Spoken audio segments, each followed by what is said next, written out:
গত সোমবারই দেশ ছেড়েছেন শেখ হাসিনা। সোমবার দিনভর উত্তেজনার পর মঙ্গলবার স্বাভাবিক ছন্দে ফিরছে বাংলাদেশ। মঙ্গলবার সকাল 6টায় প্রত্যাহার করা হয়েছে কারফিউ, খুলেছে স্কুল কলেজ।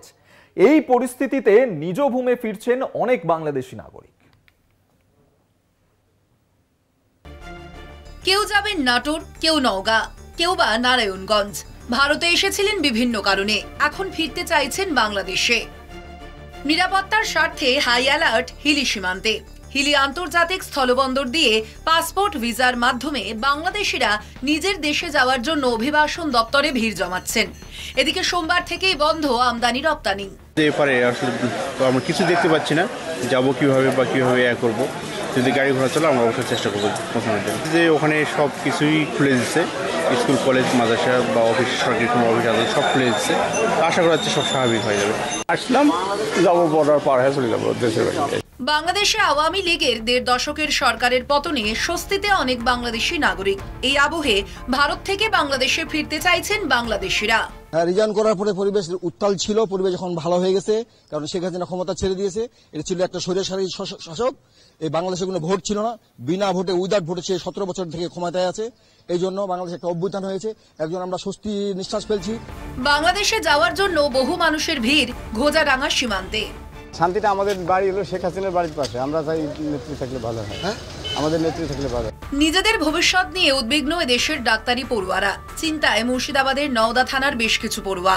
ফারহান আক্তার ঢাকার একটি মেডিকেল কলেজের ৩য় বর্ষের ছাত্র। তিনি কোটা আন্দোলনের সময় হোস্টেল থেকে অ্যাম্বুলেন্স করে এয়ারপোর্ট পৌঁছেছিলেন। ছেলের ভবিষ্যৎ নিয়ে চিন্তিত তাঁর অভিভাবকও। এদেশেই ডাক্তারি পড়াশোনার ব্যবস্থা করুক ভারত, আবেদন ডাক্তারি পড়ুয়াদের।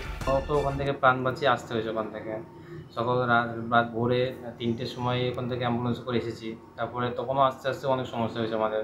কোনোরকম করে ইন্ডিয়া পৌঁছালাম, তারপরেই এয়ারপোর্টে আসলাম। বইপত্র নিয়ে আসতে পেরেছি? বইপত্র কিছু নিয়ে আসতে পারি। আমরা ভারতবর্ষে বাস করি।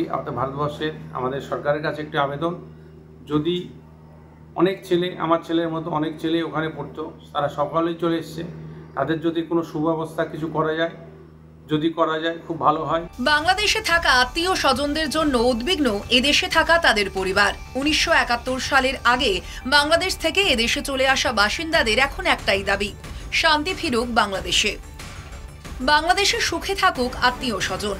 আর আমাদের ওখানে আত্মীয় স্বজনরা একটু অসুবিধার মধ্যে আছে, যে আমরা চাই যেন ভারতে যেন ওর যেমন সুখ শান্তিতে আমরা বসবাস করছি, হিন্দুরা ওরও যেন ওইভাবে বসবাস করে।